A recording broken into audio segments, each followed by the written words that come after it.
You can see that all this place is full of these stone buildings. So here there are different factions. There are different parts of the place where we can say there were sections and sections where the king, his councillors, his ministers had a place. Everyone had a place, like they were our modern government country. They had various places of handling different administrative work. You can see this side. This side is one of the top part of this mountain, where this kind of Zimbabwe, the houses, the walls of stones were built, and you can see that these people were really organized. They were thinking that if war comes anytime, like for example, if war comes from this valley, they could just load these stones, load these stones on their enemies and finish them. As you can see that this is the valley now. This is the whole area is a valley.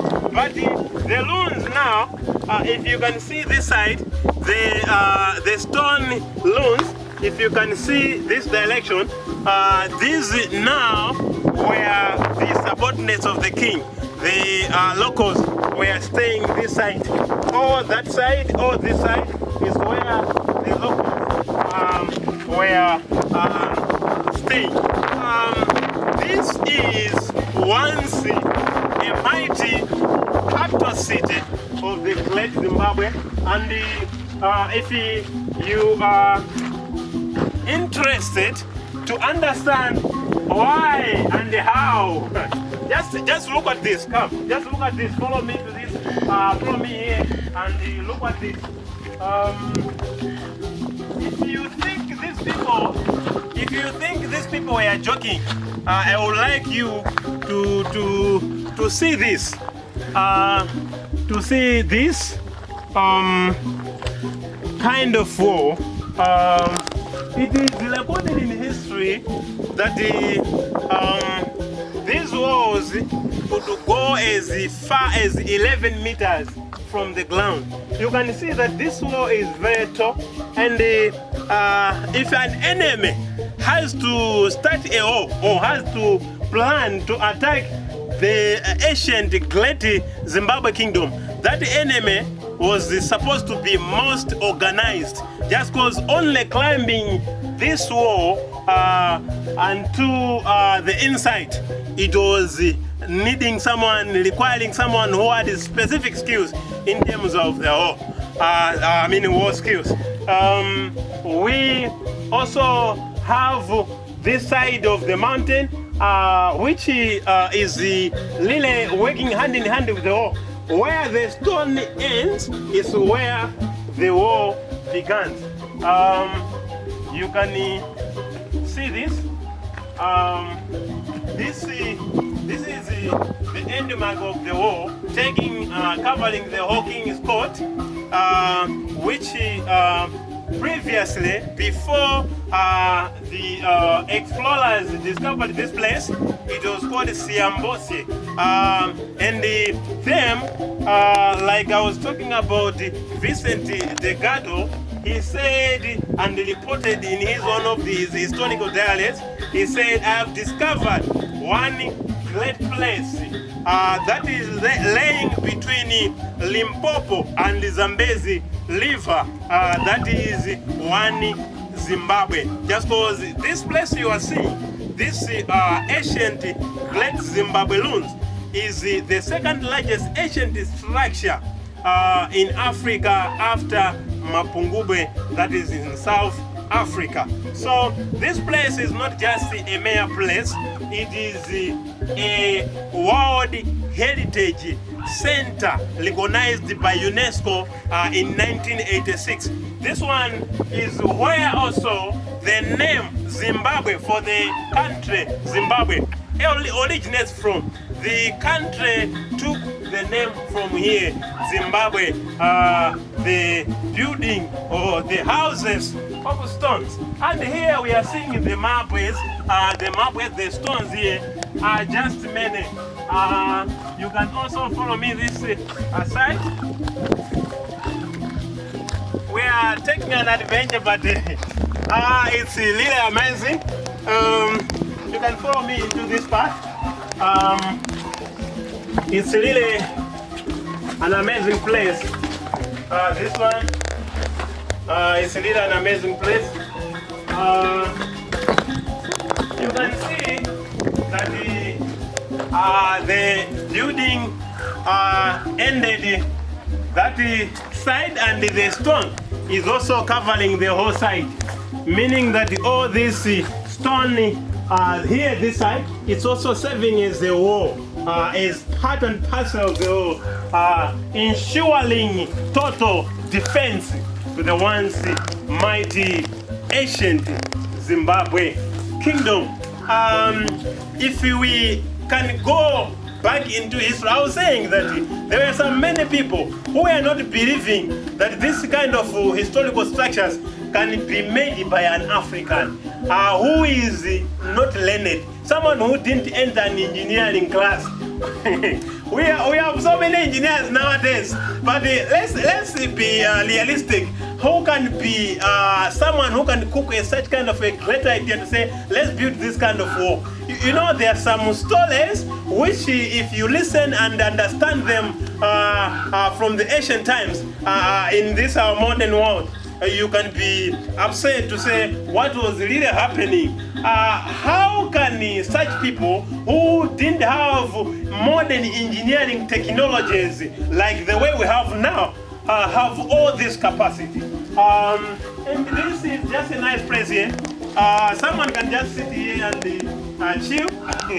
And you know, it's a place whereby this stone meets the other stone, and this stone covered as a shield, and there is another passage here, a very small passage. I would have gone into it, but it's too small. It's very small. It means that the whole place here was covered by this amazing history. Before I unpack another fact, let me tell you this. There is also another historian, Karl Marx. Him said this kind of Zimbabwe, the great Zimbabwe kingdom, cannot be made by a native African. Him is of another school of thought.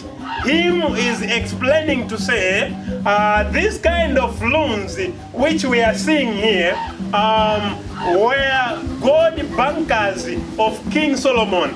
You remember the story of King Solomon in the Bible? Him says Africans cannot be capable of building such kind of magnificent building like this. This place you know as Zimbabwe, or this place as you know as the Great Zimbabwe Loans, once was well known with the trading in gold. So him attributed that historical fact to say this place was a treasure of Solomon, that these stones which were put here were manned to protect gold treasures of King Solomon. And this all machingo, the walls, the stones, everything you are seeing was there to protect his treasures. That one is something to look into, as history is still teaching us, and we are still learning in our modern times. One more amazing place, ancient great Zimbabwe kingdom. Can you see this place? Do you think someone took a chisel to chisel this kind of stone to be what it is today? No, it is nature.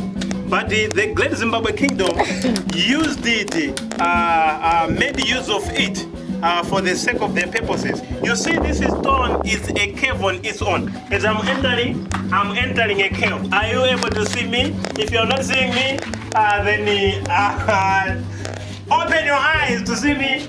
just because this place for the king. This place for the king. The king was and his officials were using this place as a hiding place whenever danger arises. The time of danger, whenever the threat for war or enemies are threatening to attack the kingdom, you can see it means that the king can sit on the middle, the soldiers could sit surrounding him, and the officials could come also here, sitting in this place, protected, feeling safe whenever there is a threat. Do you see this? This is an amazing African history. This is an amazing ancient great Zimbabwe kingdom, and not only that for this stone. You know what? The king himself, whenever there is a task, to manage. You see, down this valley, the people were working in this valley, building all those lawns, the walls, working in the farm, everything. The king could just come and sit here, and he could make sure that everyone is working. If you are lazy, the king could spot you from this point to say, this one is not working, take him and bring him here. Are you liking it? Continue following us as we continue this amazing history. Here, we are going to another section of this place. Zimbabwe. It's not just a lot of generalization. We have different sections of the Great Zimbabwe. There are mainly 3 enclosures, and what you are seeing here is called the Great Enclosure, whereby main citizens of the kingdom, the ancient Great Zimbabwe, are staying in this valley.